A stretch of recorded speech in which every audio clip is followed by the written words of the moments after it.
Ruido molesto para el poder real. Hola, muy buenas tardes audiencia. Aquí estamos haciendo La Voz del Grillo, como todos los lunes, el programa número 21. Estamos aquí con Cielo y Palacios en los controles y con Facu Peralta, la voz de los barrios. Somos el equipo que acompañamos siempre a Carlitos, pero Carlitos el capitán anda por ahí de recorrido en la provincia por este temita de la reforma previsional. Así que aquí estamos, Facu, bancando la parada. ¿Cómo andás? ¿Cómo estás vos, Andrés? Bien, acá andamos, en la lucha, remándola, qué sé yo. Ya hemos hablado de esto, de que cuando decimos bien, no es un bien tan sincero, sino remando en dulce de leche. Sí, la verdad que sí. Después de estos 8 meses que se han cumplido de gobierno, no sé si la buena noticia es que no estamos más en agosto. Ya pasamos agosto, que tuvo como 58 días, se hizo largo. ¿Se te hizo largo agosto? Sí, muy largo. Se viene la primavera. Se viene la primavera, sí. Se hizo largo el mes, pero se hizo corto el sueldo, ¿no es cierto? Totalmente.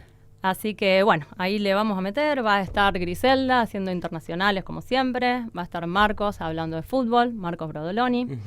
Van a venir compañeras docentes porque estamos en esta lucha por la reforma previsional. Así que, bueno, vamos a tener ahí el equipo completo y vamos a darle continuidad a esta Voz del Grillo como hacemos todos los lunes. Sí, a ponerle el pecho que no está Carlito, pero bueno, nosotros vamos a estar siempre, ¿no? Claro que sí, vamos a estar así acá, haciendo el aguante, como siempre en la CI. Bueno, nuestra vía de contacto es 3413-154-996, así que nos manda mensajitos, también estamos saliendo por YouTube, nos escriben ahí. Así no nos sentimos tan solos acá con Facu, háganos el aguante del otro lado. Sí, por favor. Bueno, Facu, esta semanita intensa, como viene siendo todos esos 8 meses, medio que no nos dan respiro los gobiernos. Bueno, pasaron cosas bravas, heavies. Bueno, sucedió que entró la policía a la Universidad de las Madres de Plaza de Mayo, un hecho emblemático que entre la policía a una universidad nacional. Me parece que es algo a destacar, es tremendo, durísimo. Y bueno, es la batalla cultural que tenemos que dar, denunciar estas cosas y bueno, hacerlas visibles para que no sigan pasando. En los mismos días, digamos, que vino sucediendo lo que le pasó a los jubilados, la golpiza que les dieron a los jubilados, algo tremendo. Me parece que, bueno, como se dijo en muchos medios, de pegarle a un abuelo no se vuelve. Están viviendo muy mal los jubilados, por eso estuvieron ahí. Yo creo que son un gran ejemplo. No sé, a mí se me vino mucho a la cabeza la época de Norma Pla y decía, sí, qué tremenda y qué histórica esa señora, cuánto que nos enseñó. Y también me llevó al 2017, ¿no? Recordar que cuando se intentó hacer esa reforma previsional por parte de Macri, a los jubilados también le pegó la policía, nos pegaron a todos y a los jubilados especialmente, en esa ocasión allá en la 2017. 2017, sí. Plaza Estuvimos Congreso. Ahí, sí. Fuimos con la docencia, como siempre, ahí a poner el cuerpo, nos tiraban los gases cerca, estuvimos a las corridas. Y bueno, hay que decir un poco eso, que estar ahí, poner el cuerpo, la verdad que es bastante difícil. Yo cuando estuve ahí estaban tirando gases a unos metros. Pensé, no me da la nafta para salir corriendo, tengo 2 hijas esperándome en mi casa. Totalmente. ¿Qué estoy haciendo acá? Me da miedo, pero es donde tengo que estar. Y bueno, me parece que de un poco se trata esta etapa, ¿no? Que es sacar esta conclusión de que hay que estar, hay que poner el cuerpo para defender los derechos porque nos están pasando por encima, digamos. Totalmente. Y yo creo un poco que estamos despertando. Que ya no está la cosa tan planchada, que están las universidades activas, estamos los gremios activos. Ahora esta semana vamos a tener paro docente también por la reforma previsional provincial. Después vamos a hablar con una jubilada docente para profundizar en ese tema. Que dicho sea de paso, ingresó a la legislatura el mismo día que Milei reprimía a los jubilados allá en Capital Federal. Exactamente. El mismo día que el gobierno nacional le pegaba a nuestros abuelos, acá Puyaro ingresaba la reforma previsional para ajustar a todos los trabajadores estatales. Bueno, después vamos a hablar con esta docente como para desmitificar esto del déficit de la caja. Bueno, Carlitos siempre lo explica muy bien. De hecho, está recorriendo la provincia llevando esta claridad, digamos, más que nada para desvirtuar el discurso del gobierno, que no es real. No se trata de un déficit de la casa, sino que de la caja, sino de un brutal ajuste hacia las personas que ponemos el lomo todos los días. Y bueno, como bien lo dijo hoy Milei ante la UIA, lo que él está haciendo, lo que sus gobiernos están haciendo, son es achicar el Estado, achicar los derechos y ajustar a los trabajadores para beneficiar justamente al empresariado. Y me atrevería a decir que hasta cierto punto lo beneficia, porque también hay un sector del empresariado que se ve perjudicado por las políticas, ¿no? Totalmente, porque hay mucho empresariado que depende del consumo interno, depende de lo que los trabajadores consumimos acá internamente, y eso está parado, está frío, está caído ese consumo. Entonces es como una rueda que deja de girar, y eso hace que las fábricas y mucha pyme comience a repensarse, ¿no? Por lo menos a repensarse. Y los empresarios, estos pequeños empresarios, invitan a que se retiren voluntariamente los trabajadores o dejan de tomar trabajadores. Hay una reducción en las plantas, se está perdiendo mucho trabajo privado. Así que esto ya lo vivimos, es más de lo mismo, con algunas características muy puntuales que nos trae Milei. Pero ya lo vivimos.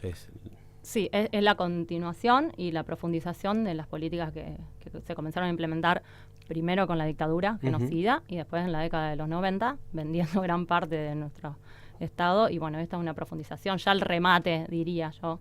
Pero bueno, hay que pelearla. Yo creo que si tuvimos esos dos momentos importantes en la historia de nuestro país, la pudimos pelear y pudimos salir adelante.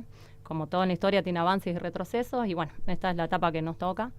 Tenemos que hacernos, como dice siempre Carlos, protagonistas y bueno, y calzarnos por ahí eso. Como decimos siempre en la lucha docente, las cosas no son así, sino que las cosas están así y está en nuestro poder cambiarlas. Así que bueno, por eso estamos acá, difundiendo todo esto. Vamos a ir ahí con la musiquita y la seguimos en La Voz del Grillo. Escuchar bien para mirar mejor. Entrevistas en La Voz del Grillo. Seguimos aquí en La Voz del Grillo. Acá estamos con Facu y llegó nuestra primera invitada. Hola Laura, ¿cómo te va? Hola. ¿Cómo estás? Un gusto estar acá con ustedes. Hola. Gracias por venir. Ella es Laura Silva, es docente jubilada, que fue protagonista durante muchos años de muchas luchas desde el gremio docente. Así que bueno, Laura, más que nada queríamos profundizar qué pasa con esto de la reforma, cuáles son los puntos más importantes, cuáles son los retrocesos más graves que están queriendo implementar y bueno, cómo se llegó en su momento a esas conquistas y cómo se consiguieron en su momento. Vamos por ahí. Bueno, podríamos empezar más o menos diciendo que las que somos viejitas, esta película ya la vimos, ¿no? Durante los años 90 y durante el menemismo, digamos, muchas de las cuestiones que hay ahora se impusieron, como fue el presentismo, por nombrar uno, y las catastróficas consecuencias que eso llevó para el conjunto de la docencia y para la comunidad educativa, para los niños también. Maestros que iban enfermos, reemplazantes que tardaban años en juntar antigüedad para poder titularizar, bueno, concursos que no existían, disminución de los aportes patronales en la época de Menem. Digamos, la estructura de la reforma y la emergencia es similar, no hay una gran diferencia con lo que se vivió. Y a partir de las luchas que se fueron llevando, yo recuerdo cuando empezamos a decir hay que volver a los 25 años de servicio sin límite de edad, que fue algo que quitó Reutemann, y tratar de empezar a ver cómo se recomponían los salarios que eran bajísimos, cómo nos fuimos organizando a partir de esas ideas y cómo fuimos ganando distintos sectores, y así bueno pudimos llegar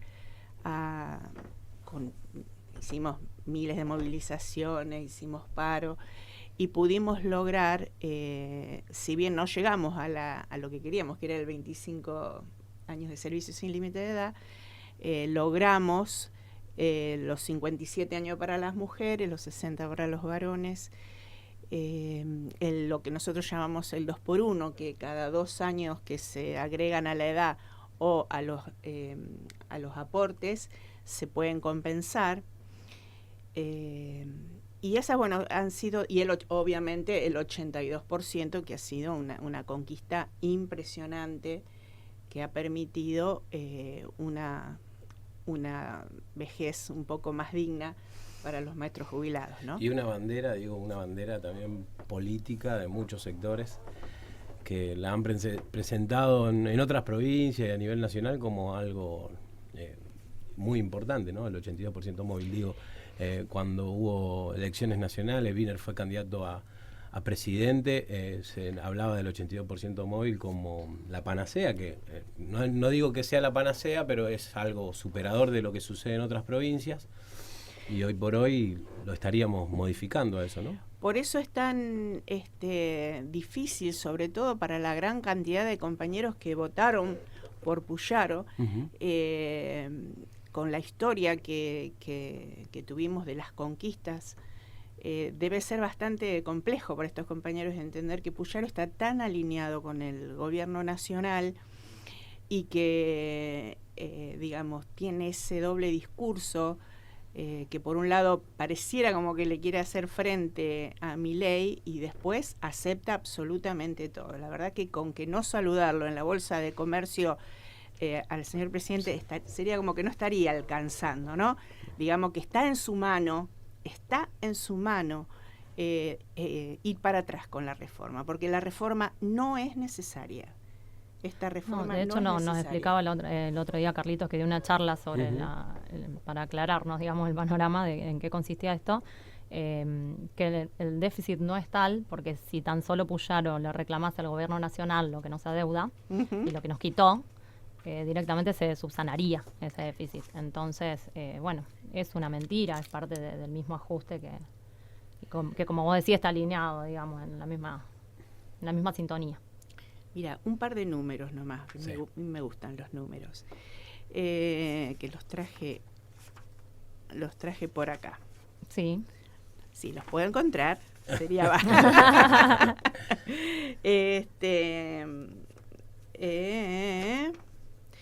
Mira, el superávit mejor dicho, vamos primero por la caja. Sí. La caja tiene un déficit, según presentó Senadores, de 206.750 millones de pesos. Y lo que debe Nación son 700.000 millones de pesos. Por lo tanto, lo que debe Nación es largo 3 veces el déficit de la caja. Y otro dato que acaba de salir hace unos días es el superávit del primer semestre de la provincia. O sea que el señor gobernador está diciendo que hay déficit en la caja, a la vez hay un superávit muy importante en la provincia, que según Noticias de Santa Fe es de 200.300, perdón, es un número tan largo que cuesta leerlo. 200.375 millones de pesos. Eso lo dice el Ministerio de Economía, pero en Noticias de Santa Fe dice que el superávit es de 160 millones. O sea que ya ahí hay 40.000 millones que no sabemos dónde van. Que no sabemos, claro. Por lo tanto, esta reforma no es necesaria si se reclamara a Nación lo que Nación nos debe. No que corresponde, claro. Pero aún así, aunque Nación se oponga, la provincia cuenta con resortes como para poder evitar esta reforma. Algunos de esos resortes serían, digamos, porque el sistema de repartos, el déficit no lo dan los trabajadores, porque el sistema de reparto es que con lo que yo aporté cuando era activa, pagaba a esos jubilados. Y ahora a mí me pagan los activos. Los que estamos activos, claro. Por lo tanto, el sistema de reparto tiene 3 patas: el aporte patronal, el aporte de los trabajadores y impuestos. Y eso es así aún en los países muy desarrollados, ¿no? Porque, por ejemplo, en Alemania se destina el 33% del Producto Bruto Interno para sostener el sistema previsional. Nosotros acá tenemos el Fondo de Sustentabilidad, que bueno, que una de las ideas es privatizar ese fondo, por lo tanto se quiere terminar con este sistema solidario. Y en esto que vos hacías referencia de que yo viví otras épocas. Histórica. Soy histórica. recordamos lo que pasó cuando se implementaron las AFJP, que mucha gente lo tomó como que, bueno, que era lo correcto, que estaba bueno, que se iban a poder jubilar, y fue un desastre. Los fondos comunes de inversión, lo que hicieron con los fondos de los jubilados, que si no me equivoco, hace un tiempo escuchaba comentarios de los poquitos que quedan de aquella época. Dice que sería como si estuvieran, los fondos que le quedan son como, no sé, 200.000 pesos o 20.000 pesos, una cosa irrisoria que no quiero, no puedo afirmar porque no lo tengo bien claro, pero es muy importante el aporte que el ANSES tiene que hacer para subsidiar a la gente que estaba en el sistema de AFJP. No, sin duda las AFJP fueron un desastre y eso quedó completamente demostrado. Me parece que tenemos que tener esa claridad de que es mala palabra AFJP, por lo menos instaurarlo así. Por lo tanto, pensar en un fondo de sustentabilidad es una cuestión muy importante, y no solamente hay experiencias en otros países, sino que sería absolutamente viable poder tener un fondo de sustentabilidad. Yo tenía algunas ideas acá.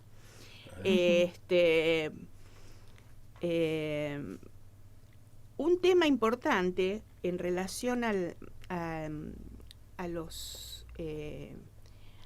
que se llama el déficit y al aporte que hacemos los trabajadores, que hacemos los trabajadores, es una cuestión que tiene que ver con que la provincia ha tercerizado muchos de los trabajadores del Estado. Estos trabajadores cobran del Estado provincial, pero aportan al ANSES, porque aportan como monotributistas, como profesionales. Entonces, el trabajo tercerizado, como las sumas en negra que se le pagan a los trabajadores, influyen de una manera muy grande en el déficit. Tener a los trabajadores en blanco sería un aporte muy importante para la caja y también una posibilidad de que los trabajadores no sigan perdiendo derechos estando tercerizados. Laura, un par de cosas bien concretas, ¿no? Porque hablábamos de eso hoy a la mañana con Claudia Balaguer, que fue ministra de Educación, con Delfrade y con Palo Oliver, justamente. Cosas para que la gente entienda por qué hay que pelear para que esta reforma no prospere. Cuestiones bien puntuales y concretas. Por ejemplo, ¿no?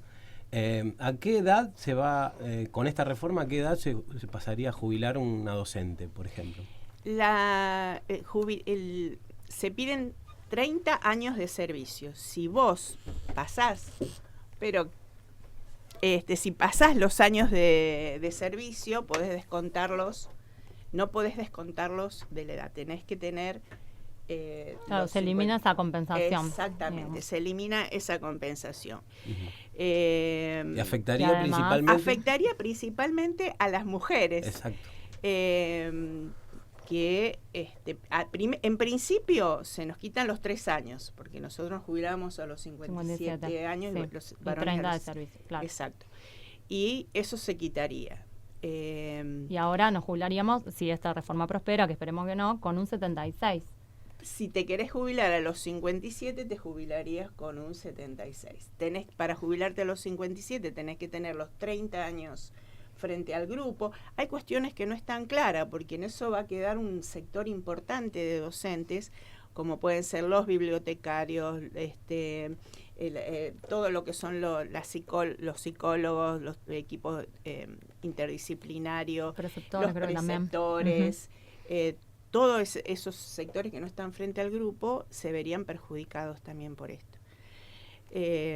También es algo que ralentiza, eso lo tenemos ahí discutido con las compañeras, el ingreso, o sea, las reemplazantes, no sé, si yo, por ejemplo, demoré 5 años en titularizar, con este cambio voy a demorar 10 años en titularizar, porque esa persona va a estar entre 3 y 5 años más en el sistema, entonces vamos a tener docentes más grandes, mayores, con dolor de cintura. Imagínate lo que es trabajar en primer grado a nivel inicial con 60, 62, 63 años, si vos querés tener algo más o menos digno, porque digo, el 82% no es que somos ricas, vos no sos rica porque cobras el 82%, es algo que te permite más o menos tener una vida digna, no estamos hablando de que es una fortuna. Sí, digamos, si vos lo comparás con lo que lo que cobra un jubilado de la mínima del ANSES es un monto, pero no llegamos a la canasta. Claro. Igual, Claro. no es una cosa que vos decís, ¿viste? Ujú. Y después, si vos sumás a lo que acabas de decir, el tema del presentismo, la edad se va a prolongar muchísimo porque no se va a poder llegar a los 30 años de servicio ni a los 57 ni a los 60. Totalmente. Porque las compañeras, hasta que junten los puchitos de los reemplazos para poder titularizar, Sí, vamos a tener 65, 70 años y vamos a estar ahí, y eso va completamente en desmedro de la calidad educativa. O sea, lo que apuntan es eso, digamos, atacan a las escuelas públicas, es lo que están intentando hacer. Sí, y agrego, ¿no? Al conjunto de los trabajadores y trabajadoras estatales, porque eso también es importante decirlo. Es importante que se involucre también las juventudes estatales, que se involucren en esto, porque influye directamente, por lo que decías vos Sí, antes. sí, es una Recién. pelea que estamos dando todos los gremios en conjunto. O sea, ahora vamos a viajar cuando esto se trate. Ujú. Está CIPRUS, ATE, en los gremios docentes, y sí, ataca al conjunto de los trabajadores. Después cada gremio tiene su especificidad, ¿no es cierto?, de Totalmente. sus reclamos. Agrego también, y me parece importante remarcarlo, que este proyecto ingresa a través del Senado de la provincia de Santa Fe, donde hay 19 señores feudales que están ahí, 18, 17, no sé cuántos, son 19 en total. 19. Son 19 en total, pero digo 18, 17 señores feudales porque hay algunos que conozco, no son señores feudales, pero son... No lo metemos le en la hacen misma bolsa, caso a los pero señores no. feudales. Claro. Ingresa por ahí, y una vez que se apruebe ahí, que aparentemente va a aprobarse como está el proyecto del gobierno, pasa a la Cámara de Diputados. Y ahí hay otro cantar, porque hay otra disposición. Estamos nosotros, está el Frente Amplio por la Soberanía, está el peronismo, está el Frente Unidos para Cambiar Santa Fe, que tiene una composición también bastante heterogénea. Tenemos una esperanza, digamos, en esa, por ahí, intersticio que se produce. Pero ahora, en estos días, como esto es todo muy de golpe, porque es en el tren de la teoría del shock, ¿no?, que te metan todos juntos, al parecer quieren sesionar el mismo día y sacar todo el mismo día, que es ahora, este jueves. O sea, nos organizamos ya para hacer paro, por eso la docencia hacemos paro el jueves, porque íbamos a viajar 2 días, iba a ser senadores y a la semana siguiente diputados. Ahora parece que quieren hacer todo el mismo día. O sea, no trabajan nunca y van a trabajar todo el mismo día. No creo que le den los tiempos legislativos para hacer todo el mismo día, pero bueno, van a hacer ese intento, de verdad. Van a Si hacer se ese trata intento. sobre tablas, es posible. Sí, pero Si es no una pasa a comisiones, emergencia, digamos, quilombo. la idea sería que pueda pasar a comisiones para poder discutir modificaciones, y que se pueda modificar, ¿viste? Porque después, que si vos tenés directamente, ellos hablan de un aporte solidario, en realidad no es un aporte solidario, es una rebaja salarial, entre el 2 y el 5%. Un aumento de los aportes. Significa que estando jubilado tenés que aportar de tu jubilación. O sea, te bajan el sueldo, digamos, porque ¿a quién le aporto? Digo. Y es importante que la gente sepa que esto no es solamente una cuestión de trabajadores estatales, sino que esto afecta a la comunidad en general, porque disminuye la calidad educativa, los docentes van a trabajar más años en su vida, los policías van a trabajar más tiempo también en su vida y van a prestar un servicio ahí. Eso es bastante complejo de tratar ese tema. Y todas las otras áreas del Estado. Y en general también lo que pasa es que las mujeres son las más perjudicadas siempre, ¿no? En esto porque lo que vos planteás parece interesante, una de las cuestiones que dice Milei, que él viene a destruir el Estado. Sí.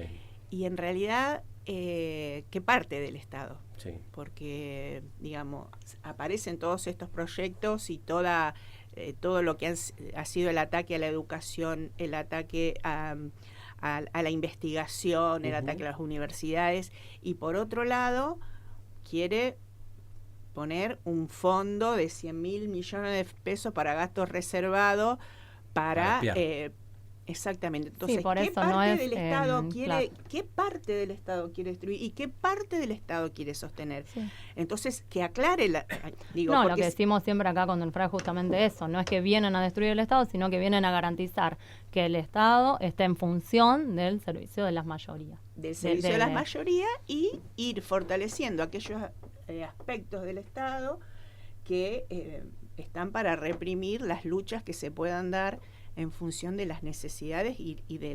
el impulso para que los trabajadores retrocedan en sus derechos, tanto los trabajadores como los derechos humanos.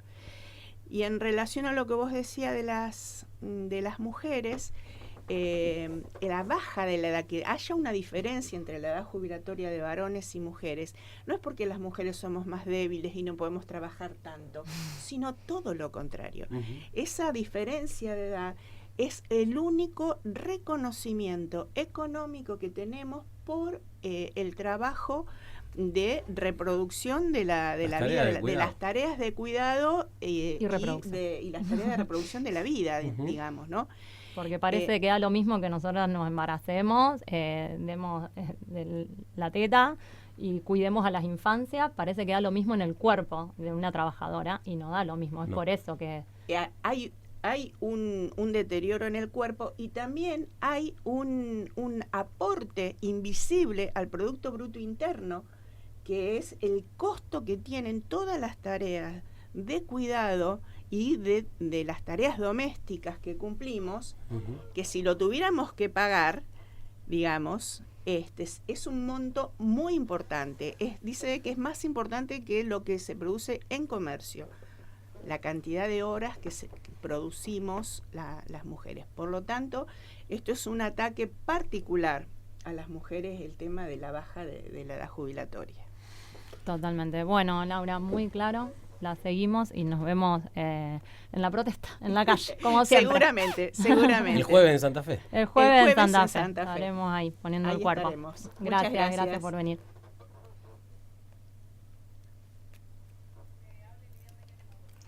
Bueno, mientras vamos con la música. Hola, ¿cómo te va?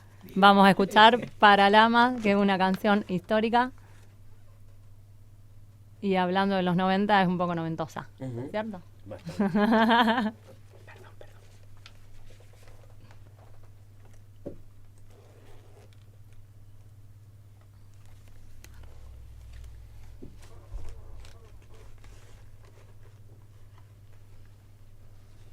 Mientras voy leyendo un mensajito que nos llegó acá, que dice: un abrazo grande, Andrea, el pueblo debe despertar, no podemos seguir pagando una fiesta en la que nunca participamos, dignifiquemos la vida, no solo por nosotros, sino por las generaciones que vienen, no a la esclavitud, hasta la victoria siempre, abrazos de las parejas, muchas gracias al oyente que nos saluda y nos hace el aguante desde las parejas. Alta conducción de Andrea hoy, bueno, estamos acá con el Facu, conduciendo en equipo, gracias al amigo Pablito Álvarez que siempre nos escucha, y un fiel oyente. Así que vamos con la música y seguimos aquí en La Voz del Grillo. Seguimos aquí en La Voz del Grillo. Efectivamente, es el programa, el de Carlos del Frade, el mismo. Sí. Pero bueno, en este momento está dando la pelea en otro lado. Así que acá estamos Andrea Naboni, quien les habla, y Facundo Peralta, la voz de los barrios. Acá haciendo entrevistas. Ya te quedó, Facu. Sí, te quedó eso. Me parece bueno, la audiencia puede comunicarse con nosotros por el 341-3154-996 y también salimos por YouTube. Nos pueden escribir allí. Acá estamos con un invitado de lujo. Presentalo vos, Facu. Bueno, hoy, como siempre, venimos recorriendo los barrios. Ya recorrimos más de 20 en los 21 programas que llevamos de La Voz del Grillo. Y hoy invitamos a un compañero de lucha, al cual encontramos siempre, pero siempre luchando por los derechos humanos, por las infancias, por el barrio, por los barrios de Rosario. Queríamos hablar de un barrio de la zona noroeste, zona noroeste, sí, que es Fisherton. Pero Fisherton con una particularidad. Estamos con Oscar Lupori. Sí. ¿Cómo anda, Oscar? Bien, y gracias a ustedes por invitarme a hablar. Vos lo esperaba Carlito hoy acá, pero bueno, Carlito está ahora en este momento en Venado Tuerto. Está justamente en la lucha por esto de la reforma previsional que se está dando acá. Además, están planteando una reforma constitucional. Hay muchas reformas, muchos cambios que van en contra de las mayorías y tenemos al compañero ahí peleando fuertemente para que no se den esas cosas, o por lo menos para que se den de otra manera, ¿no? Así que bueno, Oscar, gracias por venir. Hoy quería hablar de Fisherton, de tu barrio, de la casita del Met y de todo lo que vienen haciendo ahí. Contame un poco la historia del barrio. Bueno, buenas noches a la audiencia y gracias a ustedes por la invitación. Bueno, hablar de este barrio es hablar de un aluvión, Ajá. porque esto es un hecho de, ponele vos 50 años, ahora no hay espacio libre, digamos. La cantidad de pasillos, y cada pasillo significa, por ejemplo, en el que vivo yo, Claro. cinco departamentitos en el pasillo. En el pasillo. Y todo ocupado. Y aluvión de gente, migrantes de la pobreza. Ahí va. Porque originariamente lo que van poblando sobremanera este lugar son migrantes del Chaco. Ajá. Y del Chaco paralelo a Santiago del Estero. Del Chaco de la deforestación. Villa Ángela, Corzuela, Roque Sáenz Peña, esa es Quitilipi, un poco más allá. Y eso, diríamos, en un comienzo es un entramado familiar y de vecindad. Ajá. Vos, por ejemplo, tenés un pasillo, todos son de Quitilipi. ¿Por qué? Es la movida de la pobreza. Estando allá, a lo mejor tenían una casucha, Claro. y alguien que vino acá le dice, venite que acá tenés trabajo y más posibilidad. Y eso fue un aluvión. ¿Y ese aluvión a partir de cuándo se da, Oscar? Y por lo menos a partir, yo diría, de los años, fines de los 60, 70, principios de los 70, cada vez más. Y es un aluvión tal que te doy un fenómeno. Hasta el año 90, entre calle Tarragona, Sánchez de Loria, José Ingeniero y Génova, había una cuadra que estaba cercada de un cerco de libustros y una casona vieja en el medio. Se usaba para jugar al fútbol, la gente que había. Año 91. Chao. Todo. ¿Por qué? Porque en el traslado que hicieron de lo que estaban junto al arroyo Ludueña, en lo que era la villa Estela Maris y Santa Rosa, pegado al arroyo Ludueña, cuando todavía se inundaba el barrio, porque el arroyo desbordaba y una cuadra, 2 cuadras estaban ocupadas por el agua del desborde, pero como venía el arreglo para hacer ese proyecto inmobiliario, que se hizo ahora la represa. Exacto. ¿Y qué hicieron? Trasladaron pobladores de aquel lugar que poblaron esa cuadra inmediatamente. Para el año 92 la cuadra estaba toda ocupada. Para ubicarnos geográficamente, Oscar, estamos hablando de Fisherton, porque Fisherton es un barrio muy antiguo de la ciudad de Rosario. Y sácate la cuenta, es el pueblo del señor Fisher. Ajá, claro. Porque eso significa. El pueblo de Fisher. ¿Y Fisher quién era? Un ingeniero del Central argentino. Ahí va. Entonces, se forma el poblado del señor Fisher. Esta parte era parte casi baldíos. Campo, sí, baldíos. Claro. ¿Y por qué? Porque todo el Fisherton residencial, digamos así, está de Juan José Paso hacia el sur. De Juan José Paso hacia el norte estaba esa situación, con pocos lugares que tenían alguna relevancia. Por ejemplo, el hípico. Eso sí, era una manzana que ahora ya desapareció el hípico, porque ahora hay un proyecto inmobiliario, un condominio descomunal, vamos a decirlo así. Bueno, la población en el año 2001, cuando nos reuníamos en asamblea en la escuela La Puy, porque hay que decirle así como dice la gente. La Puy, ahí en el comedor los lunes de 19 a 21, a veces 200 personas. Resolvieron que se llamara Fisherton Pobre. Ahora ese Fisherton Pobre, que no es toda la zona de Juan José Paso, porque se han formado muchos enclaves. Está la bombacha por donde ahí. hay qué sé yo, de República hacia Juan José Paso hay toda una lonja que es de clase media y a veces clase media en muy buena posición. Gente que está, uno diría, desde Colombres hacia Circunvalación es una clase media que tiene su situación resuelta. Pero todo esto quedó rodeando lo que era Villa Emaús, que en el 91, estoy haciendo historia, no, en el 90, un proyecto de autoconstrucción, lo que era Villa, de alguna manera demarcaron el terreno y según la composición de la familia es el tipo de hogar que tiene. Y todo en base a ¿qué? A losas de cemento encastradas. Y el techo también. Y era autoconstrucción porque había unos albañiles que ayudaban a hacer la base y después cada uno hacía la casa suyo, como quería. Claro, porque eso era un encastre. No, el modelo es igual. El modelo es todo igual. Todo igual. Nada más que la diferencia según la cantidad de hijos, un dormitorio, 2 dormitorios. Y un compromiso de no volver a hacer nada así precario como estaban antes.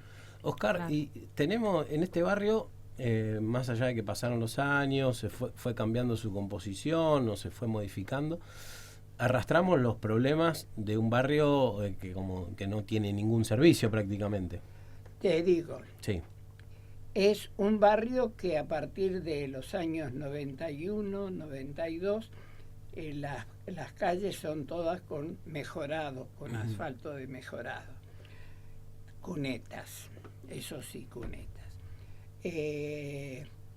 Hasta hará unos 6 años se estaban haciendo algunos proyectos de cloaca, hechos más o menos, porque hay problemas técnicos en la construcción de las cloacas. Pero se paró, de modo que toda una gran parte del barrio está sin cloacas y con dificultades para hacerlas nuevas. Porque, ¿qué pasa? Las napas son altas por el arroyo Ludueña, de modo que vos cavás 30 centímetros y ya empieza a brotar el agua. Claro. Menos de 30. Y entonces los pozos ciegos a su vez son un problema. Pero ¿qué pasa? El canal para descargar todo eso que viene por Juan José Paso está recién a la altura de Empalme Graneros. Claro. Para llegar a hacerlo ahí es una suma de dinero muy grande, según nos dijo en una reunión en la casita con vecinos, un técnico de la municipalidad, pero ahora dicen que, no sé cómo es la cosa, se llamó a licitación para hacer cloacas. Servicio de ómnibus, sí, hay, pero... Más o menos. ¿Qué pasa? Los horarios y lo otro, el servicio de gas natural existe. El agua es un problemón de aquellos porque existe el tendido de aguas potables, pero ¿qué pasa? Presión. No hay presión. En mi casa, para llenar una jarra así, y tiene que estar 2 o 3 minutos. Sí, una locura. Claro. Y un vaso. Y lo que la están cobrando ahora. Y lo que están cobrando. El otro problema es la electricidad. Las bajas y subidas de tensión te las regalo. Porque te eliminan. Te queman los electrodomésticos. Por ejemplo, claro. Yo una vez me fui a la casa de mis hermanas para festejar la Navidad y la dejé enchufada. Cuando volví al otro día, no la teníamos. No había más heladera. Se había quemado la heladera. Bueno, pero eso es servicio. Pero el barrio es un barrio hiperpoblado porque son familias con hijos numerosos, varias de ellas matrifocales. Porque en el barrio hay diferentes problemáticas. Algunas son viejas. Por ejemplo, toda la cultura patriarcalista. Eso persiste. Bien arraigado porque son enclaves muy, fíjate, la otra parte de la población de la zona que estoy hablando, del enclave este, es de la zona de Goya, de los alrededores, todas migrantes de la pobreza, de lo que estoy hablando. Gente trabajadora que trabajaba con sus hijos. El 2001 es un quiebre para muchas cosas que voy a comentar. La crisis de diciembre del 2001 es una crisis, primero, la crisis del trabajo, porque todos son gente de esta zona, gente de trabajo pesado, albañiles, pintores, pero no pintores artísticos, pintores de casa,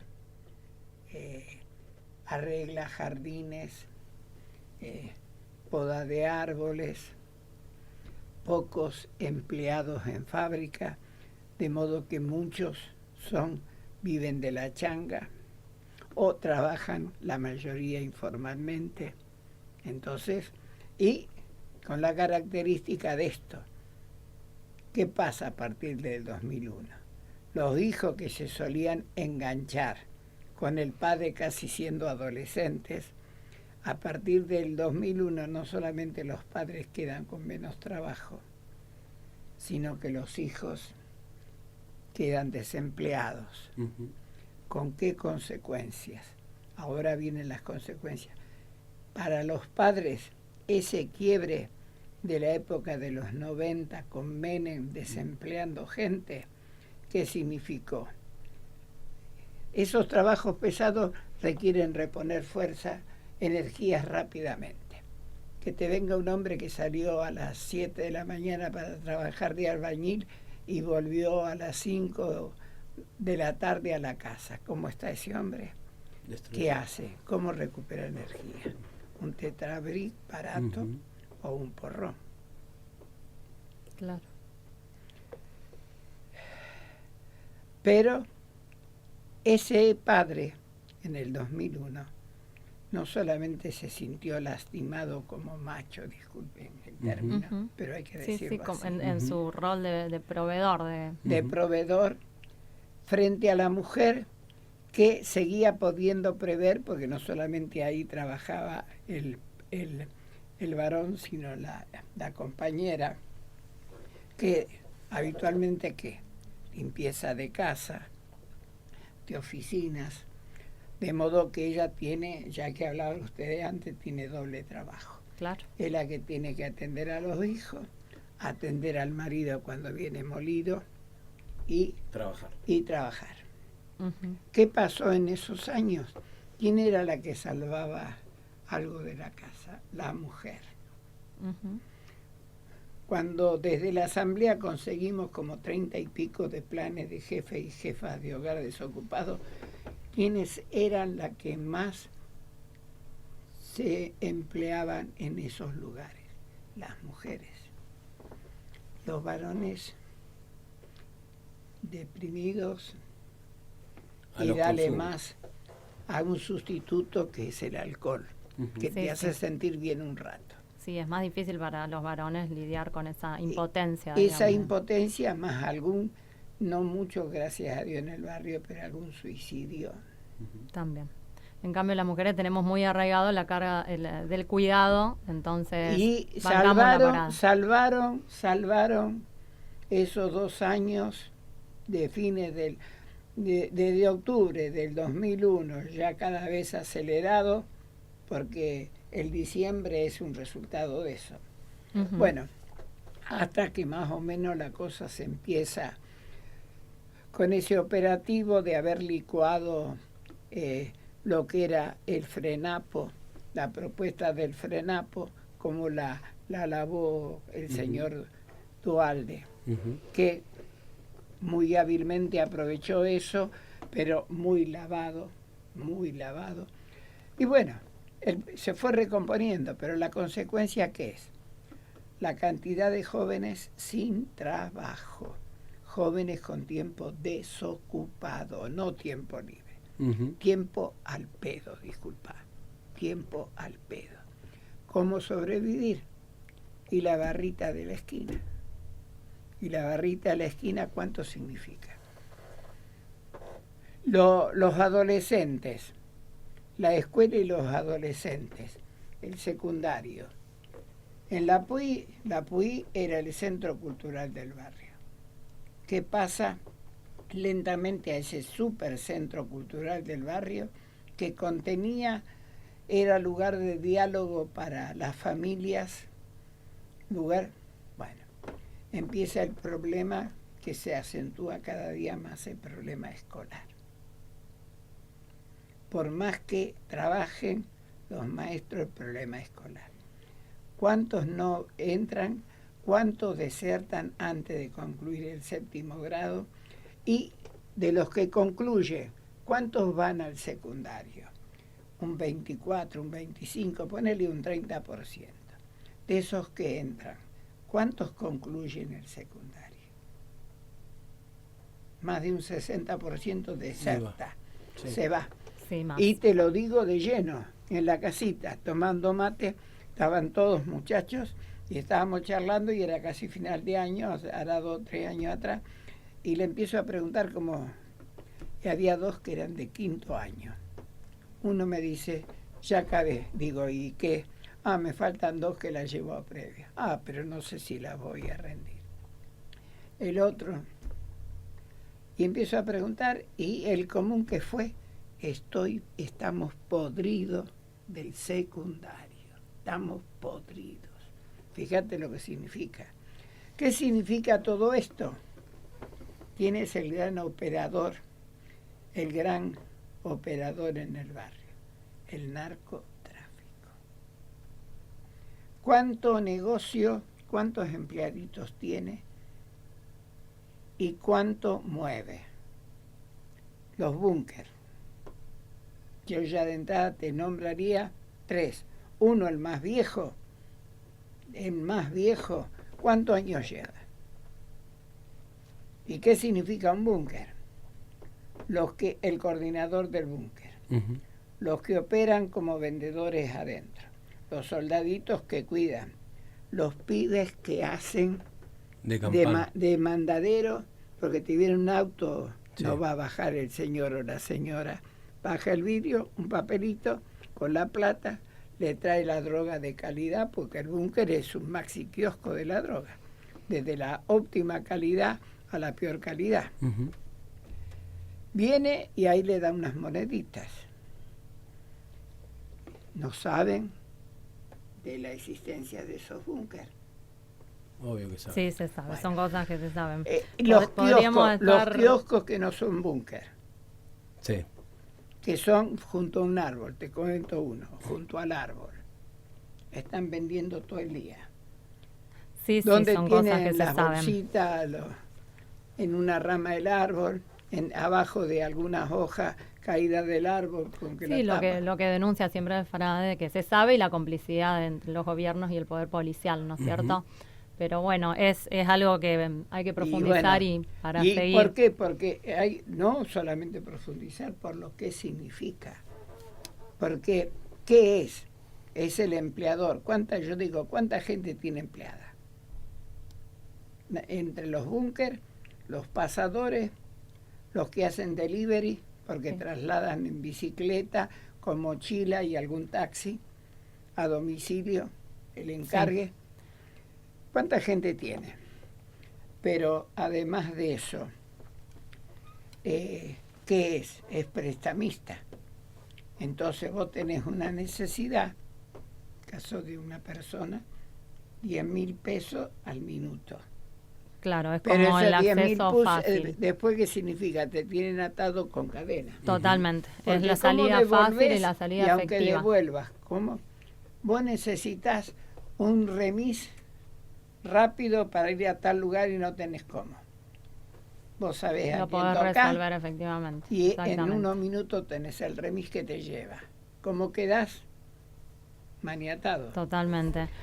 Bueno, vamos, porque podemos seguir profundizando un montón, sí, porque Es un referente histórico y bueno, tiene un montón para ilustrarnos. Mucha información. Así que lo vamos a volver a invitar para que siga, más que nada para hablar del MED, de lo que es el Movimiento Ecuménico de Derechos Humanos, que es historia viva de eso. Nada, y de la casita no, porque nada. se nos fue un poco el tiempo y tenemos otros Porque invitados. la casita te tendría que hablar de lo que es el gran trabajo que hacen los maestros, porque si no estuvieron los maestros y las maestras, ¿qué sería?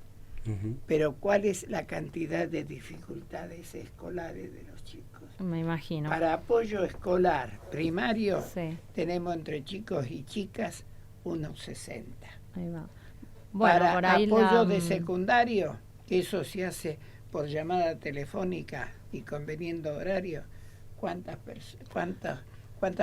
Porque algunos son adultas, la mayoría mujeres, que hacen ya de grande su secundario. La próxima te comprometemos y profundizamos ahí en lo de la casita, Oscar, y todo ese laburo gigante que haces. Gracias a ustedes por esto. Muchas gracias por venir, Oscar.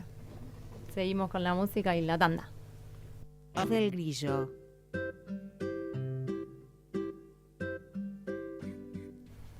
Seguimos aquí en La Voz del Grillo, el programa de Carlos del Frade y este equipo que está acá presente haciéndoles el aguante. Estamos con nuestra columna de internacionales, con la gran Griselda Algarañaz. ¿Cómo andás, Griselda? ¿Cómo andás, André? ¿Todo bien? Bien, bien. Qué bueno, me alegra.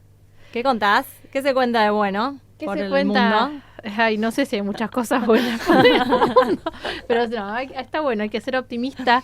Y como venimos siguiendo de cerca las elecciones de Estados Unidos, traje datos sobre las próximas elecciones.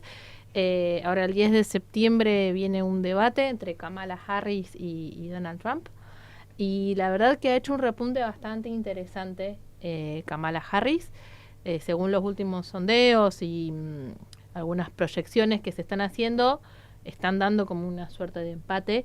Ella venía bastante atrás con los números, sobre todo por todo lo que sucedió, que Biden se tuvo que ir, Trump que venía ganando tranquilo y bueno, está aparentemente dando un poco vuelta a la torta. Hasta ahora dan como una suerte de empate según los distintos sondeos, pero la clave está, acá lo anoté, en 6 estados. ¿Por qué? Porque Estados Unidos, a diferencia de casi todos los regímenes presidencialistas que tenemos elección directa, es una elección indirecta a través del colegio electoral. Entonces necesitan 270 electores para poder ganar la presidencia. Hasta ahora, según estos sondeos, Harris está aventajando a Trump por unos 181, tiene 181 electores contra 131 que tiene Trump, algunos indecisos, algunos digamos estados que no sabemos qué electores por ahí pueden llegar a ganar, pero al parecer hay algunos escenarios que se estarían repitiendo como fue en su momento en el 2020. ¿Cuáles son los 6 estados en cuestión? Arizona, Pensilvania, Wisconsin, Nevada, Georgia y Carolina del Norte, que en donde, bueno, muchos de estos fueron claves en el 2020 para que Harris iba como vicepresidenta, ¿no? Y Biden pudieran en ese momento ganar la elección.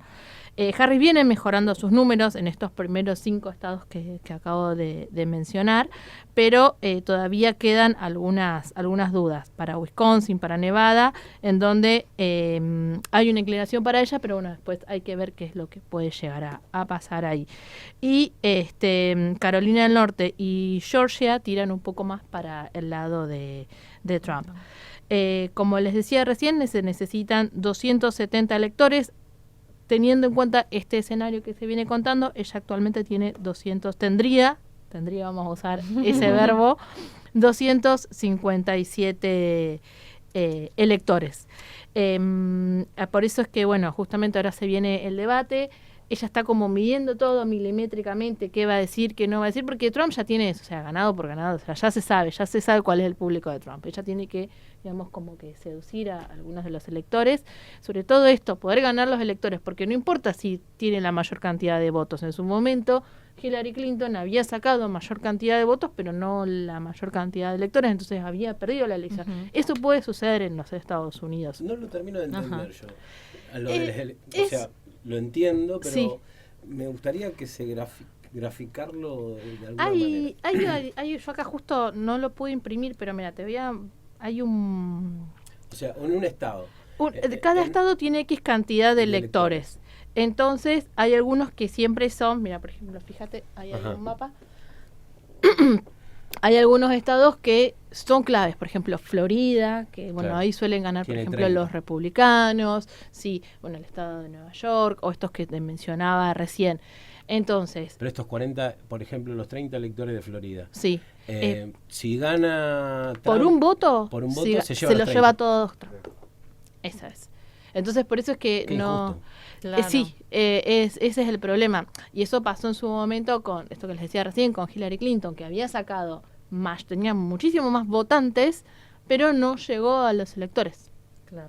Ese era el problema. Y este es un sistema que ellos lo tienen desde 1796. O sea, prácticamente 10 años después de su independencia y nunca lo cambiaron. Sí han ampliado en pos de que a medida que fueron sumando más estados, pero bueno, son 51 estados y bueno, son 51 elecciones que se van haciendo a la vez. Entonces, la clave está en esa, poder ganar el colegio electoral y los electores. Entonces, el tema es que por un voto, o sea, chau, listo, perdiste todo. Sí.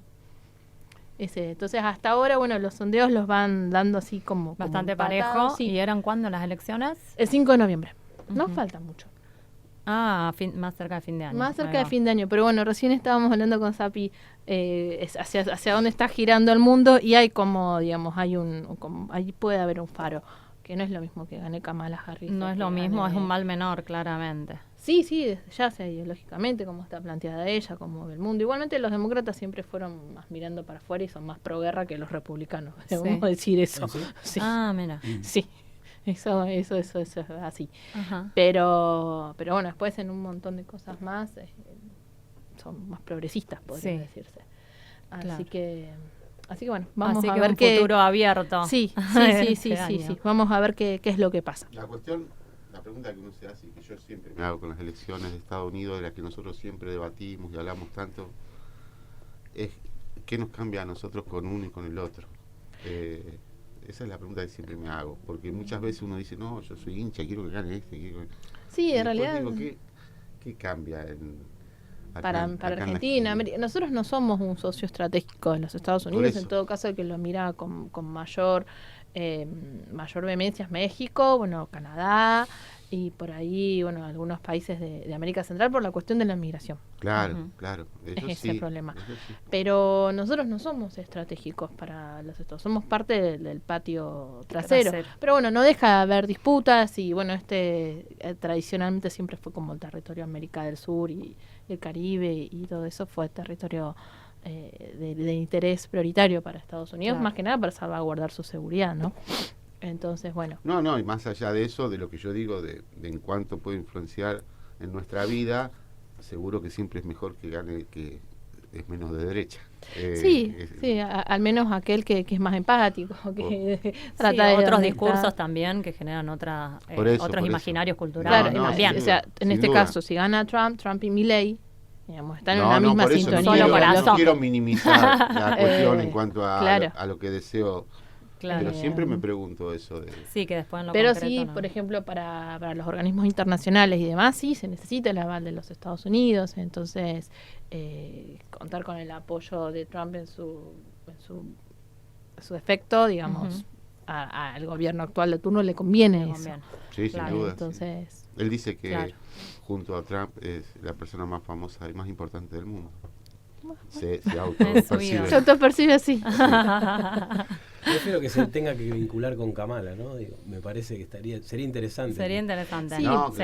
claro, por eso digo, es todo una cuestión que uno prefiere eso, Sí. pero detrás de eso siempre me hago la pregunta. Sí, obviamente, De- creo que todos nos preguntamos. Sí, es como un mal menor, nosotros, ¿no? claro, Pero bueno. exactamente. Igualmente, debo decir que desde lo económico, los conservadores, en este caso Trump, ponele en los Estados Unidos, o las Sí. derechas que hemos visto, son fuertemente nacionalistas. Sí, son más Los- proteccionistas. Son muy proteccionistas y ellos defienden su industria nacional y su economía. Y No demás. así Milei, que es su amigo. Entonces, Claro. una contradicción No meter importante. el Milei Claro. defiende la Claro. industria de Estados Unidos. Claro, Milei también. le Exacto. defiende. Entonces, ahí hay una diferencia abismal Totalmente. entre ambos, Totalmente. digamos. Sí, sí. Bueno, Así que Grit, bueno. muchas gracias. por Gracias tu a columna, como ustedes. siempre. Muchas gracias. Vamos a ver qué pasa. Dale. Gracias.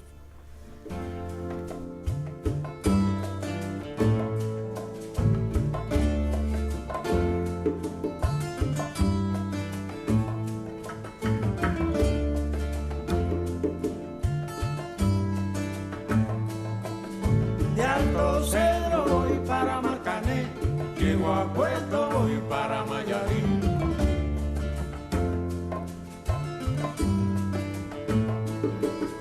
De Alto Cedro voy para Marcané, llego a Puerto, voy para Mayarín.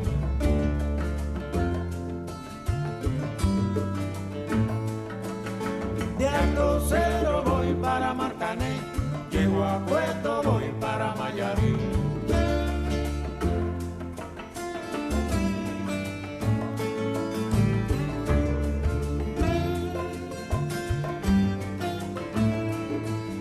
El cariño que te tengo no te lo puedo negar. Se me sale la babita, yo no lo puedo evitar.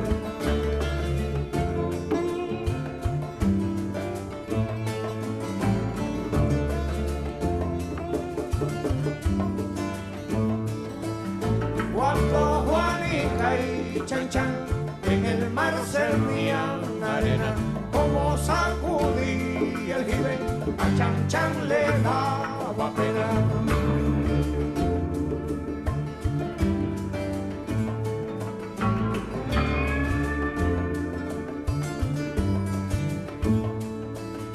Limpia el camino de paz, que yo me quiero sentar en aquel tronco que veo y así no puedo llegar.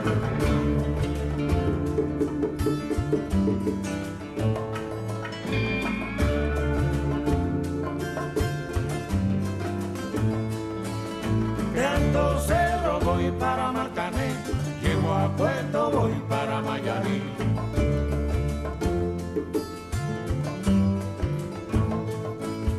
De Alto Cerro voy para Marcané, llego a Puerto, voy para Mayarín.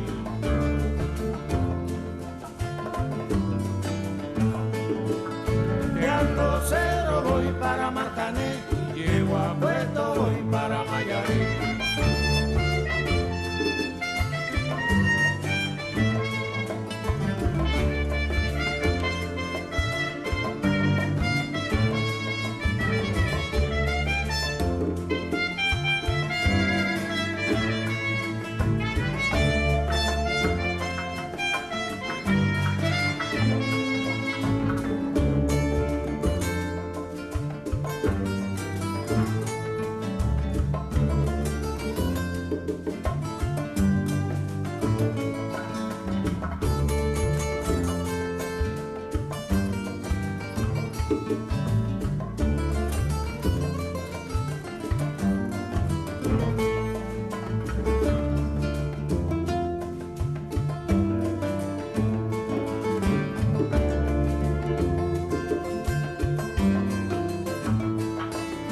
De Alto Cedro voy para Marcané, llego a Puerto, voy para Mayarín.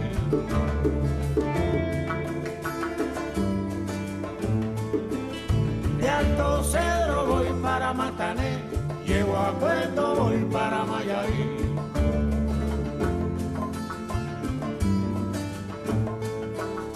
De Alto Cedro voy para Marcané, llego a Puerto, voy para Mayarín.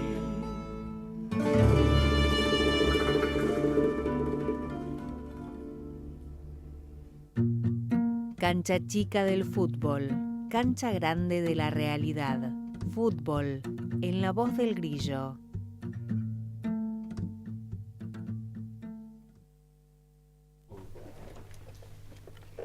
Seguimos aquí en La Voz del Grillo.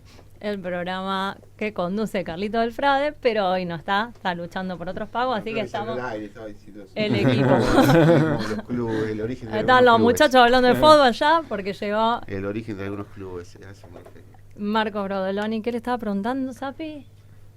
No, pero tiene que ver con la columna, con lo que va. Tiene que ver con la columna. Sí. Yo no sé de qué viene la columna hoy, así que... De muchas cosas viene la columna, de división en realidad. Además estoy feliz porque viene ganando Independiente, volvió Oasis también, no me puedo quejar últimamente. El fútbol te está dando grandes alegrías. Sí, además hoy salió hace unas horas un fallo de la Corte a favor de la AFA en relación a las sociedades anónimas deportivas, que bueno, le puso un freno, vamos a ver hasta cuánto dura. Pero bueno, además ya hacía un par de semanas había estado Foster Gillett, que Foster Gillett es el hijo del que era el dueño del Liverpool, un club que a mí me fanatiza mucho, y a mí me gusta mucho porque él allá se define como bueno el dueño que quería hacer quebrar a su club, que lo dejó en la bancarrota básicamente, y bueno, justo fue uno de los que se mostró interesados en comprar un club acá. Mirá. Pero bueno. Es una buena esa, la del fallo. Por ahora sí, vamos a ver cuánto dura, pero que siga así, qué sé yo. Bien. Y sí, no, yo vengo a hablar, a mí me pasa como que últimamente hay como mucha división, ¿no? Uno puede ver mucha división tanto en oposición, oficialismo, muchas internas, por así decirlo, y bueno, como que uno, qué sé yo, con la vida va aprendiendo que se tiene que llevar bien con sus compañeros de trabajo, en sus ambientes. Y en el fútbol no es la excepción, uno también tiene que llevarse bien, pero hay un equipo que yo creo que es la excepción justamente que confirma la regla, valga la redundancia, y vamos a hablar de la Lazio. La Lazio es un equipo de Italia. Yo he hablado de la Lazio, hay que entender, primero que nada, que es un equipo que tiene raíces fascistas, que Mussolini era socio, fanático de la Lazio, ya de ahí vamos, y hubo un equipo de la Lazio, un plantel, que nos tenemos que remontar al año 70, principios, la primera mitad del año 70, donde en Italia estaba lo que se denomina los años de plomo.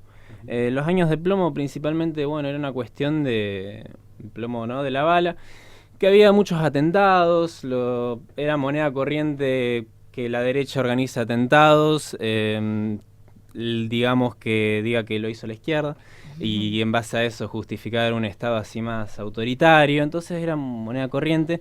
Y esta Lazio es en sí un poco un reflejo de toda esa época tumultuosa para el país. Ya la Lazio en la temporada 70-71, es decir, en 1971, desciende, se va a la B. Se va a la B y para ascender traen a quien sería Tommaso Maestrelli. Que no es un nombre así muy conocido, pero básicamente era un técnico, había tenido buenas campañas anteriores y dice, bueno, mira, te vamos a poner a vos, ascendenos. Entonces Maestrelli llega y claro, ve básicamente un grupo que ya era medio complicado, ya el vestuario era medio complicado, no habían andado bien, y entre esos jugadores del viejo plantel se encontraba Chinaglia, que estuvo después en el New York Cosmos con Pelé, que ya vamos a hablar un poco de eso, y Wilson, se llamaba el otro, que eran, digamos, los dos cabecillas del vestuario, que eran muy jodones, eran muy hinchapelotas, se burlaban de los jóvenes, qué sé yo, entre otras cosas. Ahí entonces, ¿qué dice Maestrelli? Bueno, yo tengo que traer jugadores. Entonces trajo un grupo de jugadores entre los que se destacó uno, se llamaba Martini se llamaba. Y Martini tenía un carácter muy fuerte, era un lateral italiano, joven, tenía un carácter muy fuerte. Entonces agarra a Chinaglia y a Wilson y les dice, ustedes no me van a hacer eso, amigo. Ustedes no, él se les planta, casi se van a las piñas, entonces lo que se resuelve es dividir el vestuario. Pero no es una división en el vestuario así simbólica, sino que había dos vestuarios, uno para el grupo de Chinaglia y otro para el grupo de Martini. Literalmente se partió el vestuario en dos. Y se decía que si vos eras de un bando y querías pasar al otro bando, bueno, iba a haber represalias, te cagaban a piñas básicamente.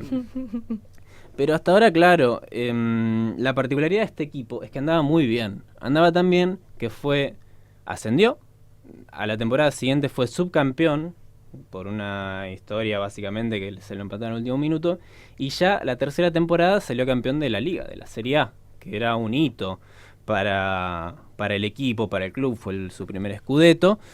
Y claro, principalmente ahí la figura era el técnico, Maestrelli, en que como que escuchaba a todos, ¿no? Pero esta Lazio tiene un nombre, que es la Lazio de las pistolas. Y yo hasta ahora no vengo hablando de pistolas, pero ahora vamos a hablar de pistolas porque es por algo.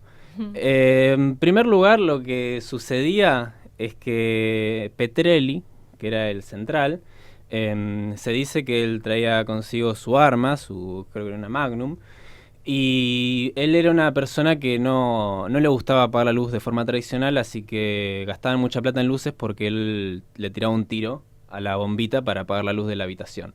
Era su forma de ser. Y lo mismo pasaba, por ejemplo, el arquero suplente, también traía a los entrenamientos su escopeta, su rifle. ¿Qué año era eso? Es más o menos... Mediados de los 70. Sí, hasta el 76 fue más o menos esta Lazio. Después, los que mencioné anteriormente, Chinaglia y Wilson también tenían sus respectivas armas, porque claro, y ellos nunca se llegaron a disparar entre jugadores del plantel, obviamente, sino que ellos mencionan que en realidad lo que pasaba es que eran ultrafascistas y llevaban las armas porque tenían miedo de que la Brigada Roja, como le decían ellos, le haga un atentado. Entonces estaban siempre atentos. Y de hecho una cuestión que pasó con los hinchas de la Roma es el clásico de la Lazio, los dos equipos de la capital, de Roma. Hicieron lo que se suele hacer, vamos al hotel, a la concentración del equipo rival y no los dejamos dormir. Y claro, en ese momento no se sabía que llevaban pistolas, así que los jugadores empezaron a dispararle a los hinchas para que se vayan. Y tuvieron suerte de que, bueno, había lluvia, nadie lo vio, pero estuvieron obviamente a nada de que suceda. Y a mí me gustó mucho una definición que le da un periodista italiano reconocido que se llama Chiappaventi, que él hizo un libro sobre todo este equipo, que justamente es el que le dio el nombre de la Lazio de las pistolas. Y él lo llama como un equipo de locos, salvajes y sentimentales, simpatizantes fascistas, pistoleros, jugadores de azar y bailarines de club nocturno con dos vestuarios. Quien entraba en el vestuario erróneo corría el riesgo de encontrarse con la amenaza de una botella rota bajo el cuello. Y claro, ellos incluso tuvieron una buena competición, estuvieron jugando torneos continentales en Europa, que les fue bastante bien. El tema es que lo descalificaron porque en el vestuario se cagaron a piñas con el equipo rival, entonces fueron descalificados, nunca más jugaron ese equipo, pero tuvieron su apogeo. Y su apogeo duró más o menos hasta el año 76, más o menos, que es cuando empezaría a pasar ciertas cosas que perjudicarían al equipo. La primera de estas, por ejemplo, es que falleció el técnico, en medio mandato, de cáncer de hígado. La otra cuestión es que un jugador, Recceconi, que le decían el sabio, era el más calmado, murió porque le dispararon. Que eso fue el único momento en el que el plantel estuvo todo junto. Una ironía además porque le decían el sabio, como que tenía mucho peso en el vestuario. Y lo otro que terminaría de matar... es una situación bastante curiosa. No se sabe a ciencia cierta, pero la versión oficial lo que dice es que él entró con una pistola de juguete a hacerle broma a un comerciante, que era amigo suyo. No dentro del vestuario. No. Y el comerciante le disparó, pensando que era un ladrón. Sí. Pero es una historia como que nunca... El hijo, por ejemplo, no lo cree. Claro. ¿Cuánta pistola? Muchísimas pistolas, sí. Y después lo que terminó de sepultar todo es que Chinaglia, que era como la estrella, la figura, se fue justamente al New York Cosmos, Estados Unidos, con Pelé, que ahí también hay una historia no muy conocida, pero Chinaglia lo agarró al mismísimo Pelé y le dijo, mira, acá mando yo. Y se dice que lo trató tan mal que hizo llorar a Pelé de lo mal que lo trató. Y después, algunas cuestiones de cómo terminaron... Ahí estaban Chinaglia, Pelé, Beckenbauer. Y Beckenbauer, sí, los tres. Eran los tres, sí. Y Chinaglia se retiró en 1982 y en el 83 volvería hacia la Lazio, pero esta vez como presidente. No le fue muy bien, descendió, se fue a la Serie B, no fue para nada querido por los hinchas. Y después la otra cuestión es que, el tipo se metió con gente pesada, por así decirlo, y fue acusado de corrupción, lavado de dinero, conexiones con la mafia de Nápoli, entre otras cosas. Esto hizo que Europa lo pida, digamos, un pedido de captura. Así que se radicó en Miami hasta que en 2012 falleció. Además era igual a Tony Soprano, de Los Sopranos, increíble cómo envejeció. Y después otro de los jugadores, Wilson, el otro que mencioné, su mano derecha, fue preso por corrupción de jugadores, porque bueno, en Italia hay un hecho que se conoce como el totonero, que es básicamente un escándalo de apuestas, que siempre pasa en Italia, tienen como una cada cierto tiempo. Pasó con la Juventus, claro. En este caso terminó también con el descenso del Milan y de la Lazio, los dos equipos. Algo que es cuenta corriente en el país, se ve. Y después Martini, el que se le plantó a Chinaglia, terminó en el Parlamento como parlamentario de la Alianza Nacional, que es un partido de extrema derecha. Ese le fue bien, digamos. Ese fue el que mejor le fue, sí. Los delitos. Sí. Y después había, un sector comunista de izquierda que no terminó muy bien tampoco el muchacho, que se llamaba Frustalupi, que falleció de un accidente de auto a los 47 años. Pero así que nada, principalmente eso, como que ellos son un poco la excepción de los resultados, se dieron igual a pesar de que se detestaban, de ser un equipo en la cancha al final. El único, me parece. Podían jugar a pesar de eso. Eso es lo que muchas veces nos planteamos, ¿viste? El vestuario está roto, no puede pasar nada. Sí. Bueno, acá no, sí. Pasa que eran buenos jugadores, ¿viste? Claro. Capaz hay veces que se rompen los vestuarios y son todos burros, ¿no? Y lo otro que se me ocurre es pensar en Teo Gutiérrez como un ejemplar argentino. Un colombiano. Un colombiano. Sí. Que con Saja, creo que fue la pelea en el vestuario de Racing. Fue después de un Independiente Racing, justamente, que habíamos ganado, y sacó la pistola. Se supone que era de juguete. Nunca se supo, en realidad. Nunca se supo bien. Así le dio algunas explicaciones. Sí, que fue después que, se va el coco de Racing. Claro. Pero sí. Digamos que lo más cercano que recuerdo por acá fue eso, que nunca se supo bien. No. Que no era de juguete, era de esa de pinball, ¿se llama? ¿Cómo se llama? Sí, de pinball. Claro. Sí. Eso decían, nunca se supo bien. Sí. Y últimamente, en los últimos tiempos, hubo algunas manifestaciones por parte de la Lazio fascistas, ¿no? En la tribuna. Sí, es lo que hablamos, que Mauro Zárate, el argentino que hizo el saludo nazi, hablamos, no creo que por nazi, más bien por estúpido, pero bueno, la Lazio sigue con problemas graves, creo los ultras. Que declaró Zárate, que ni sabía que estaba así. Sí. Pero siguen ellos con digamos, inclinados hacia ese lugar. Sí, hubo muy pocos jugadores negros en la Lazio en la historia, porque no quieren ir. Se avanzó con el tema, hoy por hoy no hay así un sesgo muy fascista de parte de la directiva. Pero los ultras, que de por sí los ultras, que son los barras europeos, suelen ser todos de ultraderecha. En este caso, obviamente, más que nunca. Hasta el día de hoy, digámoslo. Tiene esas características. Sí. Si uno analiza la primera ministra de Italia. Bien fascista. Fascista. Sí. Amiga de Milei. Sí. Una gran amiga de Milei, sí. Son contextos, ¿no? Pensaba también en el momento de este equipo que estaba el vestuario dividido. Acá estaba la AAA en ese momento, 74-75, Alianza Anticomunista Argentina. Sí. ¿No? Era una persecución y era un momento también que se graficó un poco en la película esta que hizo, ¿cómo se llama? El que hizo El secreto de sus ojos, sí. Se graficó un poco. Van a la cancha Huracán, están los de la AAA, son hinchas de uno de los equipos que juegan ahí, y estaba muy marcado por la violencia, digamos, el deporte en ese momento, el fútbol específicamente, estaba muy marcado por la violencia y por la cuestión política, ¿no? Sí, 100%. Además, años después tenés el Mundial de Fútbol y toda esa cuestión súper interesante que está muy bien trabajada. Pero sí, nuestro país no suele ser la excepción. Cancha chica del fútbol, cancha grande de la realidad, lo que siempre dice de Frade. Acá tuvimos también a Riquelme y a Palermo conviviendo, salieron campeones de todo. Absolutamente peleados. Corte de roto. Están en veredas opuestas, hoy por hoy. Uno está con Macri y el otro es uno de los pocos que queda del lado nacional popular, si se quiere. No sé si lo podría poner en ese lugar, pero eso dicen, ¿no? Riquelme y Palermo. Ajá. Riquelme y Palermo. Palermo está con Macri, decididamente, igual que el Pato Dancieri.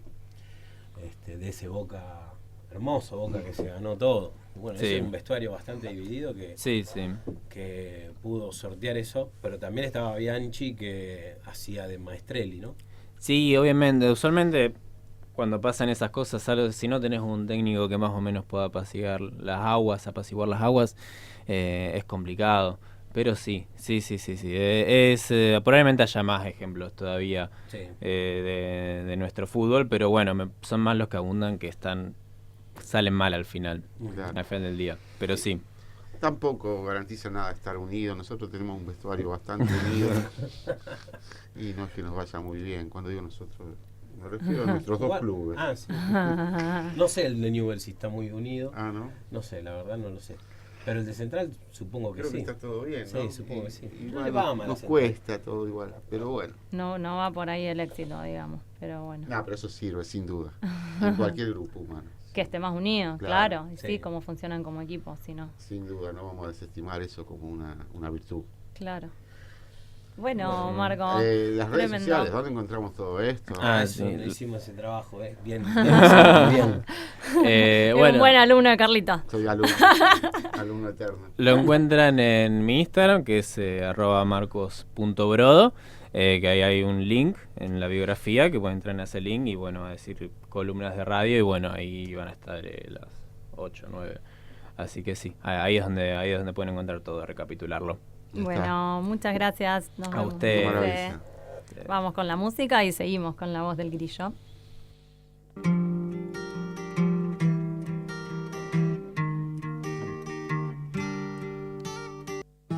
Causas aparentemente perdidas. Néstor Sapietro en La Voz del Grillo. Tendría que hacerte como una gran presentación, como hace el Frade siempre, pero no recuerdo todo lo que dice. Estamos es con el necesario. gran Sapietro. No es necesario, esas son cosas que del Con- Frade que le hace gusta. para ponerme mal todo Para el tiempo. incomodarte, Para molestarte, incomodarme. claro. Siempre lo hace para incomodarme. Le he pedido hace 30 años que le pido que no lo haga y Y te sigue molestando Y lo como el sigue compañerito de banco que te hincha. que te joda, que te joda. ¿Cómo Bueno, andás, Tapi? bien, buenas noches. Me saludo oficialmente. Esta versión, Cielo, esta versión era de Harrison solo. De Harrison. ¿Sí? Sí. Qué linda, no la conocía, esa acústica. No está la guitarra llorando, Ajá. no está toda esa cuestión. Es una linda versión de Guitarra Vas a Llorar, como la llamo yo, porque yo llamo las canciones. Guitarra vas a llorar. Yo dije, ¿cuál es? ¿Será When My Guitar? Me quedé pensando. Claro. Porque no es una traducción literal. No, siempre las traducciones eran un desastre, pero estoy acostumbrado a los discos de aquella época en la que las canciones venían con un título en español siempre. Claro. No tenían el título en inglés. Claro. en Le hablo a mi castellano, hijo literal. normalmente, le digo, ese tema se llama así, y me dice, ¿qué estás diciendo? No, Claro, porque es como, o sea, si te dicen pone ayer de los Beatles, vos decís, ¿qué? Claro. No te suena. Claro, el otro día Y discutíamos ma- qué era que le decía yo muchachita. Y me dice, ¿qué es eso, muchachita? Le digo, es girl. Pero bueno, nosotros lo llamábamos así en criollo. Claro, del Y- Frade diría que no estábamos como tan colonizados en esa Ujú. época y conservábamos. Y los hasta- discos que tengo, todos vienen con la versión en criollo. Bueno, ¿a qué viene esto de la guitarra? ¿A Vas a qué llorar? venía Guitarra Vas a llorar? Viene a la crónica que vamos a leer hoy, que se llama Clases de Guitarra, justamente. Y hay dos cosas que quiero aclarar antes. Primero, que refiere a una época en la que no había mucho Piaget entre los profesores de guitarra que uno tenía, ¿vio? Entonces tenían algunas costumbres, usos y costumbres medio complicadas para enseñarle a uno. No era mucha pedagogía Montessori. No. ¿Qué hacían? ¿Trataban los Y dedos? ahora contaré. Me da miedo. Y lo otro que quiero decir, que refiere por ahí a un señor, Narciso Ibáñez Menta, que seguramente Andrea no conoce, o Me suena, me Cielo suena. no conoce, Sí. que bueno, era el actor de las películas, de las series de terror que veíamos acá, El hombre que volvió de la muerte, El pulpo negro, fueron maravillas de los años 70 que hacía este señor que se llamaba Narciso Ibáñez Menta. Lo vamos a mencionar acá y mucha gente va a decir de quién habla. Entonces, también estaría bueno contarles quién era. Ajá. El actor de terror en la Argentina fue él. Era un actor de terror importante. Sí, hacía unas series que separaba la ciudad para verla a la noche. Era una cosa increíble. Bueno, con estas aclaraciones largamos, si les parece. Ahí vamos. Clases de guitarra, así se llama. Muchas veces uno busca las razones por las cuales eligió un oficio y no otro. ¿Por qué uno es lo que es y no actor, físico, astrónomo o vendedor de seguros? El caso que vamos a relatar explica por qué Abel Salinas no fue músico. El padre de Abel estaba empecinado en que su muchacho se haga cargo de alguna de sus frustraciones, y una de ellas era saber tocar la guitarra. Pero no así nomás, nada de aprender unos acordes y rascar una zambita, nada de eso. El viejo quería que su pibe aprendiera música, a leer música, y para eso tenía que estudiar teoría, solfeo y, por supuesto, pasar por todos los libros de un tal Rodríguez Arena, uno por año, y además las escalas cromáticas en las que los dedos de la mano izquierda corren por el mango de la guitarra, arqueándose y estirándose en una veloz carrera ascendente y descendente, provocándole calambres insufribles. Para que esto suceda, el dedo pulgar de la mano izquierda debía aferrarse a la parte trasera del mango de manera firme, y el meñique prolongarse hasta llegar a lugares muy lejanos para un ser normal. Por otra parte, Abel tenía 5 años y no sabía leer. Entonces memorizaba para que en los exámenes finales las preguntas y respuestas. Su madre, una santa, leía: ¿qué es la música? La música es el arte de combinar los sonidos. Pleno diciembre, los pibes meta pelota y bici en la calle y Abel memorizando 50 o 100 preguntas que hablaban de corcheas, silencios, fusas y bemoles. Al fin, la infinita paciencia de la vieja, después de repetirla 1000 veces, lograba que se dé el milagro y aprendiese las preguntas. La clase era un calvario semanal. Habría que señalar que Abel tenía cierta inclinación a la vagancia a la hora de realizar los ejercicios de digitación y cierta insubordinación en cuanto a la manera correcta de sentarse y tomar el instrumento. Pero también es importante contemplar los métodos que utilizaron para encarrilarlo. El profesor de guitarra tenía un indiscutible parecido a Narciso Ibáñez Menta. Eran los tiempos del hombre que volvió de la muerte y cada clase era un capítulo de terror que le tocaba vivir por semana. Todo comenzaba con un rato de solfeo. El solfeo, explicado a lo bestia, consiste en leer en voz alta lo que dice el pentagrama. Por ejemplo, la redonda vale 4, la blanca vale 2, la negra 1 y así sucesivamente, fusas, infusas, cada una con su tiempo. La cuestión es que el muchachito le daba con el palito al atril, descifrando notas y silencios. Do, re, mi. Era algo difícil de escuchar. Por ahí le erraba una nota y se comía un silencio, y ¡zas! A su costado estallaba un grito desgarrador. ¡No! Entonces Abel se bloqueaba. Venían a su cabeza imágenes del verdadero Ibáñez Menta, y no podía separar la ficción de la realidad. Entraba a cometer un error detrás de otro. ¡No, no, no!, bramaba, indignado el profesor. Así, a los tropezones, llegaba el momento de dejar el solfeo y usar la guitarra. Y allí aparecían los vicios de Abel en la forma de tomar el instrumento. Por una cuestión de comodidad, colgaba el dedo pulgar de la mano derecha sobre la sexta cuerda. Este proceder poco ortodoxo tenía un costo. Ese palito de solfear que quedaba en manos del profesor le golpeaba repetidamente el dedo rebelde. La misma situación se daba con el pulgar de la izquierda, que también buscaba descanso colgándose del mango de la guitarra. Abel Salinas asegura, recordando ese trance, que sus dedos tenían autonomía y no podía decidir por ellos. Pero ¿cómo hacía para explicárselo a don Narciso? Se burlaría de él con esa risa fantasmal que lo aterrorizaba. Después de la lección del día, con los pulgares algo magullados, cantaban juntos algunas zambas y vidalas, y Abel se ponía rojo de vergüenza cuando era increpado para que levante la voz, sabiendo que ya era hora en la que llegaba la rubiecita que le gustaba, que entraba a clases después que él, y estaría afuera escuchando y riéndose del dúo desastroso que formaban. Por fin terminaba la clase. Abelito tomaba sus cosas raudamente y apenas escuchaba al profesor cuando insistía en que tenía que estudiar al menos 2 horas por día. Al salir, bajaba la cabeza para gambetear la mirada de la rubia. Cuando cumplió los 12 años y solo le faltaban algunos meses para recibirse de profesor, Abel Salinas abandonó sus clases. Nadie en su casa pudo entender qué le había pasado al nene. Jamás les había hablado de Narciso Ibáñez Menta, ni del palito que golpeaba sus dedos, y mucho menos de la rubiecita que entraba a clase detrás de él. De ese tiempo solo arrastra un par de traumas, nada demasiado importante. Todos creen que es un tipo de alta sensibilidad, porque aún hoy, cuando escucha una guitarra, le da por llorar.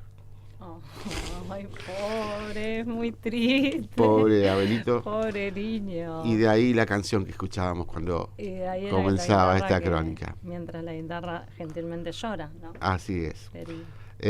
Como Abel. Como Abel. Bueno, eran tiempos en los que estudiar guitarra tenía algunos Esto costos. es una experiencia bastante propia. Podríamos decir que Abel se parece a una historia bastante conocida por mí. Conocida. Pero bueno, eran tiempos Otras épocas. Otras épocas. Yo creo que ahora no pasan estas cosas, ¿o sí? No, por supuesto que no. ¿Usted estudia música? No estudio música, pero no creo que pase que le peguen a alguien con un dedito. No se le pega en el dedo. En el dedo con un palito, no. No lo sé. Bueno, por ahí anduvo la cosa. Duro. A ver.